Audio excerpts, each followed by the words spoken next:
Born on October 16, 1981, Yesnaya Elena Aguilar Gil grew up as a part of the Ayuk Mixe community in Oaxaca, Mexico. As Aguilar Gil grew up, she began to notice how indigenous language speakers were treated without regard.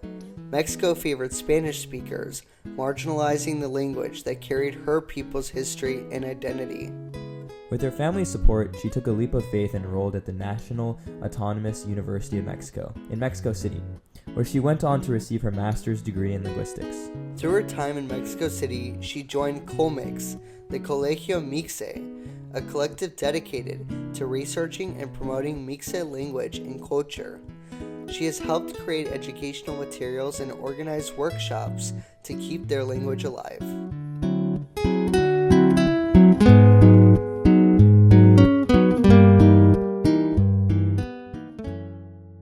Once Aguilar Gil graduated from university, she and her Colmex colleagues were concerned by the data that showed an estimate that 40% of the world's 6,700 languages were at risk.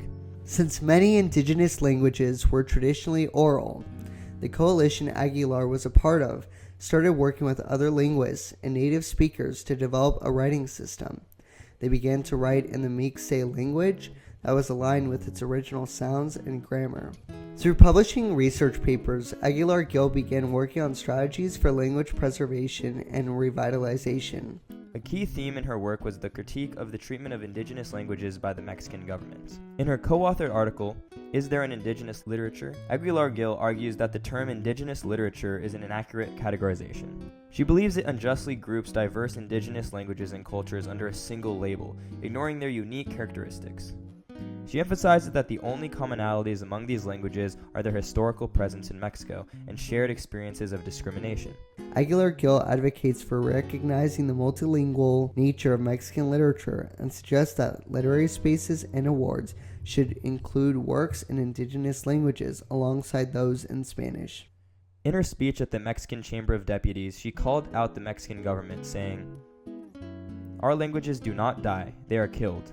The Mexican state has erased them. The only thought, the only culture, the only state with the water of its name erases them."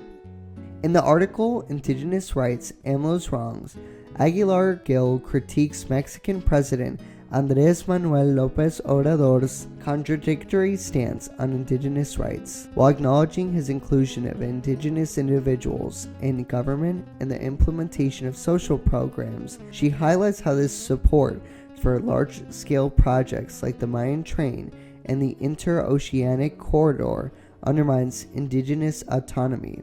These mega projects threaten indigenous territories and violate the principle of free, prior, and informed consent, revealing a gap between the president's rhetoric and actions. In works like these, she offers solutions to these social issues, such as policy reforms that support bilingual and intercultural education, allocating resources to teaching indigenous languages, and pushing for awareness campaigns that promote indigeneity in Mexico. Unlike many bilingual writers, Aguilar Gil chose not to translate her own works from Mixe into Spanish. She explained in an interview that, "I refuse to publish bilingually. When we write in indigenous languages, if we're published, we're almost obligated to publish bilingually. It sometimes feels fetishistic because most readers of bilingual editions are Spanish speakers. They end up being read in Spanish while the original language remains as a mere witness to the text." Aguilar Gil's convictions, despite receiving pushback at times, is an example of one of her many attempts to use language both as a tool and a form of resistance. Speaking and writing in Mixe is an act of defiance against systems that seek to erase indigenous identities. At the same time, she embraces Spanish as part of her linguistic repertoire, recognizing that it can be a medium for advocacy and connection. In her essay Tres veces tres, Aguilar Gil reinterprets the story of Malintzin, La Malinche, a controversial figure in Mexican history known for her role as an interpreter for Spanish conquistador Hernán Cortés. By extending Malintzin's timeline to the modern day and drawing from her personal Mixe heritage, Aguilar Gil provides a nuanced perspective that challenges traditional narratives. Her work allows audiences to connect historical tales with contemporary indigenous experiences, fostering a deeper understanding of indigenous identities. In her work, she also delves into the history of colonialism and nation building that led to marginalization of indigenous communities. She criticizes Mexico for intentionally suppressing linguistic and cultural diversity to create a single national identity centered around the Spanish language and mestizo culture. Her points of contention with Mexico were that they had educational policies that required instruction only in Spanish, the lack of legal recognition of indigenous languages in the court of law, and the lack of representation of indigeneity in Mexican media. Aguilar-Gil's piece, Never Again Mexico Without Us, delves into the complex relationship between nation-states and the indigenous nations within them. She argues that the concept of indigenous is a political category created by nation-states, which often homogenizes and minoritizes diverse indigenous populations. By tracing the shifting meanings of terms like Indian and indigenous, calls for a reimagined relationship that moves beyond the traditional nation-state framework. Aguilar-Gil suggests that true autonomy for indigenous peoples requires reclaiming self-governance and recognizing the existence of thousands of distinct nations. Aguilar-Gil laments Mexico's initiative to silence indigenous voices by saying that the disappearance of indigenous languages is an intentional political effort by the state to homogenize the population, given that it considers linguistic diversity a threat to its power.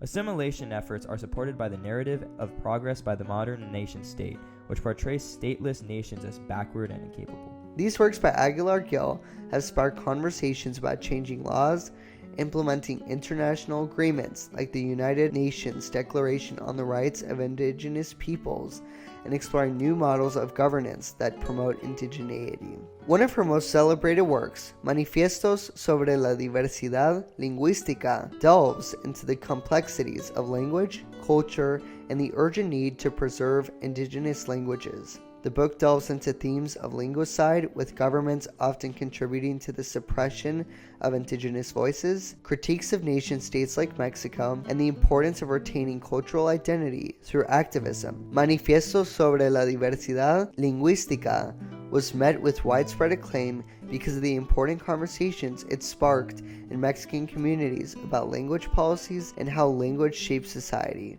Through her works of literature, Aguilar-Gil has been able to provide resources for indigenous communities, playing a role in the development of grammars, dictionaries, and educational materials for the Mixe language. She also uses her platform to create educational programs that reform the standard Mexican education system to pivot towards a bilingual curriculum. These programs have allowed for people to not only immerse themselves within the Mixe language, but also bring indigenous languages onto social media platforms such as Twitter. The creation of social media communities is the root of modern-day exposure of indigenous communities, and a newfound space that allows for the practice of indigenous languages with others. Aguilar-Gil's advocacy for indigenous peoples has been able to transform education programs and push for policy changes that benefit people of indigeneity. Communities have been rebuilding, online or in person, through the revitalization of cultural practices and traditions. These resources from Aguilar-Gil have helped foster conversations about decolonization and how people of indigenous backgrounds can break generational trauma caused by centuries of discrimination. By advocating for multilingualism, the knowledge of knowing multiple languages has been used as a form of resistance against nation-states that favor homogenization over diversity. Aguilar-Gil has been able to provide her community with literature that speaks to their history, a form of cultural resilience that nurtures indigenous history despite attempts to try and erase culture. These modes of protest have allowed for Mexican power structures to be challenged as the fight to dismantle hierarchies that favor certain groups rages on.